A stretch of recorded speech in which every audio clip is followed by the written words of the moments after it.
अस्सलामुअलैकुम वरहमतुल्लाहि वबरकातुहू। My name is Zeeshan Hussain और ये आपका प्यारा सा चैनल है केमिस्ट्री टाइगर्स।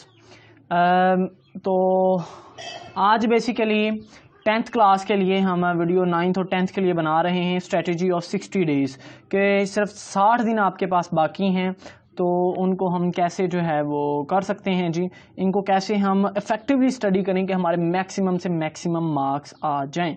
ठीक है जी, चलें जी स्टार्ट करते हैं। सबसे पहले फर्स्ट है, अच्छा चलें जी, उसमें सबसे पहले जो आपने बात याद रखनी है वो ये है कि भाई जो 60 डेज़ बंदा बैठ सकता है, ठीक है जी, वही ये वीडियो देखे। जो बस टाइम ज़ाया, वरना मतलब कि जो 60 डे नहीं पढ़ना चाहता, अभी वो कह रहा है कि भाई काफ़ी टाइम है, तो वो भाई वीडियो जा सकता है, उसके लिए कोई भी काम की नहीं है फिर। ठीक है जी, पहली बात तो ये है कि आपका माइंड सेट होना चाहिए कि भाई अब मैंने पढ़ना है, पूरा साल नहीं पढ़ा तो अब तो मैंने पढ़ना चाहिए। ठीक है जी, तो ये आपके सबसे पहला जो है वो डिसीजन होना चाहिए। ठीक है जी, चलें जी अब हम स्टार्ट करते हैं। उसमें पहली बात यह है कि जो आपके पास सेल फ़ोन है या मोबाइल है, सेल फ़ोन है या फिर मोबाइल है, इसको आपने जब पढ़ना है आपके पास नहीं होना चाहिए। ठीक है जी, अगर आपके पास होगा तो आप इफ़ेक्टिवली स्टडी नहीं कर पाएंगे। स्टडी तो कर लेंगे लेकिन इफ़ेक्टिवली स्टडी नहीं कर पाएंगे।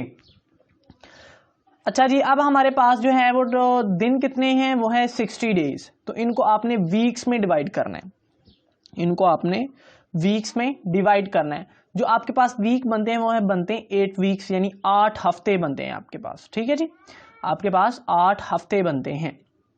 अब जी आपने जो आपके पास 8 हफ्ते हैं, इनको आपने कुछ इस पैटर्न से मतलब डिवाइड करना है कि आपकी हर बुक भी स्टडी हो जाए, आपके पास टाइम भी कुछ बच जाए, आप इजीली जो है वो बाकी बुक्स को दोबारा से फिर से रिवाइज भी कर सकें।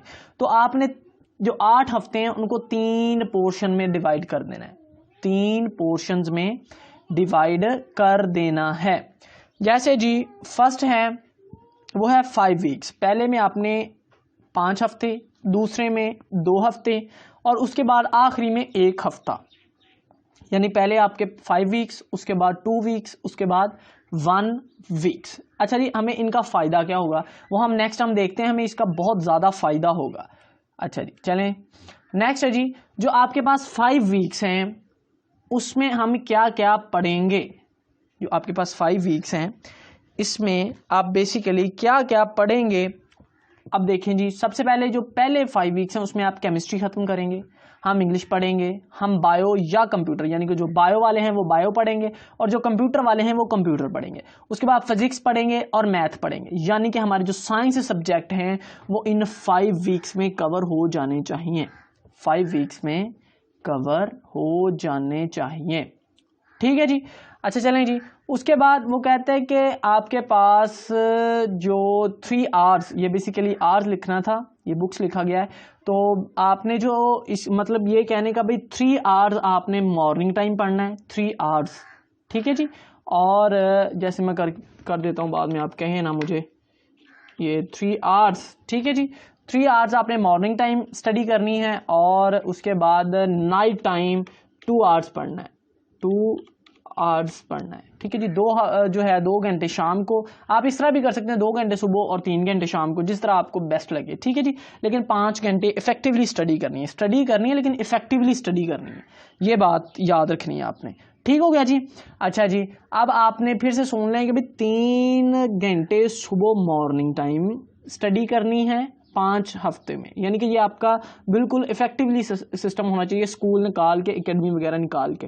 तो क्योंकि हमने मैक्सिमम से मैक्सिमम स्कोर करना है तो इसलिए हमें सबसे ज़्यादा जो है इस चीज़ का पता होगा, हमें पता होगा कि भाई हम इतना ज़्यादा पढ़ेंगे तो हमारे अच्छे मार्क्स आएंगे। ठीक है, तो ये इसलिए हमने 5 वीक्स मतलब कि 5 आवर्स जो है वो मैक्सिमम से मैक्सिमम पढ़ना है। कुछ स्टूडेंट्स हैं जो हैं वो जल्दी जिनको सबक याद हो जाते हैं, तो भाई वो अपना टाइम थोड़ा कम भी कर सकते हैं। ठीक है, तो वो अपने हिसाब से जैसे जी।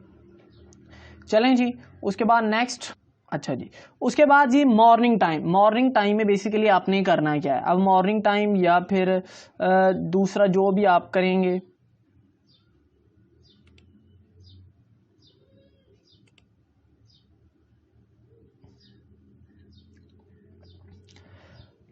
अब जी आपके पास मॉर्निंग टाइम मॉर्निंग टाइम में बेसिकली आपके पास मतलब कि 2-2:30 से, यानी कि 2:30 बजे आप उठ जाएं, से 2:30 से 3 घंटे मुझे चाहिए। जब भी आप उठें सुबह मॉर्निंग टाइम 2:30 से 3 घंटे सुबह टाइम पढ़ें। सुबह इसलिए ज़्यादा पढ़ना है कि भाई हर बंदा फ्रेश होता है, इजीली ज़्यादा से ज़्यादा पढ़ सकता है, क्योंकि आप अगर रात को ज़्यादा पढ़ेंगे तो भाई सुबह के आप डिस्टर्ब होंगे, क्योंकि आपने एकेडमी भी पढ़ी होगी, स्कूल भी पढ़ा होगा और भी काम किए होंगे, तो भाई इस वजह से आप शाम तक ज़्यादा नहीं पढ़ सकेंगे। अगर पढ़ भी लेंगे तो आप इतना इफेक्टिवली नहीं पढ़ सकेंगे, ठीक है। तो मॉर्निंग टाइम बंदा फ्रेश होता है, ताज़ा ताज़ा होता है, ठीक है। तो उस वक्त आप जितना भी जो भी चीज़ याद करेंगे वो ईजिली याद होगी। इसीलिए कहते हैं कि भाई जो सुबह का टाइम है वो सबसे परफेक्ट टाइम है जो आपका स्टडी का है। आप जो भी चीज़ याद करेंगे वो आपको कभी भी भूलेगी नहीं, ठीक है जी। तो आपने 2:30 से 3 घंटे मतलब निकालने हैं इसके लिए, ठीक है जी। उसके बाद जी मॉर्निंग टाइम, उसके बाद जी आपने 3 बुक्स जो है ना पढ़नी है। 3 बुक्स जो है वो मॉर्निंग टाइम पढ़नी है, 3 बुक्स मॉर्निंग टाइम पढ़नी है। ये मैं आपको एक एडवाइस दूंगा कि भाई आप इंग्लिश मॉर्निंग टाइम पढ़ें। इंग्लिश इसलिए मॉर्निंग टाइम पढ़ें क्योंकि इंग्लिश थोड़ी सी जो है वो मुश्किल होती है, उसको रट्टा लगाना पड़ता है, तो इसलिए आप उसको ज़रा मॉर्निंग टाइम रखेंगे तो आपको ज़रा जल्दी याद हो जाएगी, ठीक है। उसके बाद जी एक इम्पॉर्टेंट चीज़ ये है कि आपने भी एक हफ्ते में हर 3 बुक्स के 2-2 चैप्टर कंप्लीट करने हैं। एक हफ्ते में 3 बुक्स के 2-2 चैप्टर ख़त्म करने हैं, 2-2 चैप्टर ख़त्म करने हैं। अच्छा जी, अब आपके ज़हन में ये सवाल आ रहा होगा कि भाई 2 चैप्टर और एक बुक के 2, तो 3 बुक्स हैं, 6 चैप्टर हम कैसे कर सकेंगे? और भाई स्मार्ट सिलेबस है, स्मार्ट सिलेबस के हिसाब से तो बहुत शॉर्ट सा बनता है, ठीक है। तो आप इजीली कर सकेंगे, इजीली, क्योंकि स्मार्ट सिलेबस है तो इजीली आप इसको कवर अप कर सकेंगे। पहली बात तो ये होगी, ठीक है जी। उसके बाद जो इंपॉर्टेंट वो ये है कि आपने सिर्फ मंडे टू सैटरडे स्टडी करनी है, मंडे टू सैटरडे स्टडी करनी है, ठीक है जी। मंडे टू सैटरडे स्टडी करनी है, क्लियर। अच्छा जी, उसके बाद संडे को क्या हम करेंगे, ये आपके जहन में सवाल हो गया। तो भाई संडे वाले दिन आपने जो पिछले वीक में पूरे 6 दिन पढ़ा है उसको रिवाइज करेंगे, उसको रिवीजन करेंगे, ठीक है। आपके पास हर बुक के 2-2 चैप्टर हो गए तो हम इजीली इसको जो है वो पढ़ेंगे। समझ आ गई, क्लियर हो गया, पक्की बात है। चलें जी नेक्स्ट करते हैं। अच्छा जी, अब हमारे पास जी 2 वीक आ गए। 2 वीक में बेसिकली आप 3 बुक्स खत्म करेंगे, जिसमें आ जाएगी अब आपके पास जो है वो 3 बुक्स रह गई है ना। बेसिकली उर्दू रह गई है, IS रह गई और PS रह गई है। तो ये उर्दू तो वो सब्जेक्ट है जिसपे हमारी कंप्लेन होती है कि भाई हमें टाइम कम मिला है, हमें तो आता है बहुत है, ठीक है। लेकिन ऐसा नहीं है, आप इसको इफेक्टिवली स्टडी करें, अच्छे से बाकी बुक्स की तरह ही तैयार करें ताकि हम मैक्सिमम से मैक्सिमम मार्क्स ले सकें। उर्दू वाहद बुक है जिसमें सबसे कम मार्क्स आते हैं। वो उसकी वजह ये है कि हम उसको बस एक समझ के बैठ गए कि भाई ये आसान बुक है, लेकिन ये इतनी भी आसान नहीं है जितनी हम समझ रहे हैं, ठीक है जी। तो आपने 2 हफ्तों में ये 3 बुक्स खत्म करनी है और इजीली हो जाती हैं, यकीन करें। उर्दू का तो सिलेबस ही बहुत शॉर्ट्स है, बहुत बिल्कुल शॉर्ट सा सिलेबस है, 8 पैरे हैं, ठीक है। कुछ 6-7 लेसन है, 2-3 नज़में हैं और 2-3 ही गज़लें हैं, बस खत्म हो जाता है सिलेबस, ठीक है जी। उसके बाद जी अगर हम बात करें तो इन 2 वीक्स में आपने 1 बुक रिवीजन रखनी है। हर रोज एक बुक को रिवाइज करते रहना है, हर रोज एक बुक को रिवाइज करते रहना है।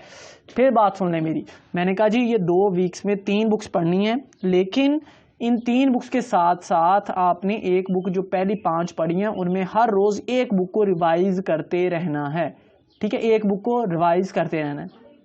अच्छा चलें, ये भी हो गया। अब हमारी बिल्कुल ख़त्म हो गई, सारी बुक ख़त्म हो गई हैं, सारी बुक्स ख़त्म हो गई हैं, 8 की 8 सारा काम ख़त्म हो गया। अब आपके पास रह गया 1 हफ़्ता। अब 1 हफ़्ते में बेसिकली आप करेंगे क्या? 1 हफ़्ते में होते हैं जी 7 दिन, क्योंकि 7 दिन है। 4 दिन जो पहले हैं और 3 दिन, इनको आप 2 हिस्सों में डिवाइड कर दोगे। 4 दिन और 3 दिन, इस वीक को आप 2 पार्ट्स में डिवाइड कर दोगे। अच्छा जी, उसमें अब क्या होगा कि जो 4 डेज हैं उसमें आप जो 5 बुक्स हैं ना पहली साइंस की जो हमने फर्स्ट वीक में पढ़ी हैं उनमें से 4 इंग्लिश निकाल के, यानी कि आपके पास केमिस्ट्री, आपके पास फिजिक्स, आपके पास कंप्यूटर, ठीक है जी। उसके बाद आपके पास अगर बायो होते बायो तो और फिजिक्स, यानी कि 4 बुक्स जो हैं वो आप मैथ, ठीक है, यानी कि जो भी हैं वो 4 बुक्स, 5 में से 4 बुक्स जो हैं वो आप इसको एक दिन में एक कंप्लीट मुकम्मल तौर पे इसको कवर अप करोगे, मुकम्मल ख़त्म करोगे इसको अच्छे से, ठीक है जी। समझ आ गई? अगर आपको ऐसा लग रहा है कि भाई मेरा मैथ नहीं हो सकता तो आप मैथ भी साथ थोड़ा थोड़ा 5 दिन जो है वो करते रहें, ठीक है। समझ आ गई? अच्छा जी, अब आपके पास रह गए हैं जी सिर्फ और सिर्फ 3 दिन, तीन दिन जो है वो आपका, क्योंकि पहला इंग्लिश का ही पेपर होता है 9th का भी और 10th का भी, तो इसलिए आपके पास डेट शीट आ जाएगी, समझ लें। लेकिन आम तौर पर इंग्लिश का पहला पेपर होता है, तो आपने पहला जो भी पेपर हो, अगर इंग्लिश का है तो इंग्लिश को 3 दिन रखना है। जो भी बुक होगी उसको आपने इस हिसाब से रखना है कि उसको पहले 3 दिन, एंड वाले जो 3 दिन है वो सिर्फ वही बुक पढ़नी है जिसका पेपर है। वीडियो अच्छी लगी तो लाइक करें, चैनल को सब्सक्राइब नहीं किया तो कर लें। मिलते हैं अगली वीडियो में। खुदा हाफिज।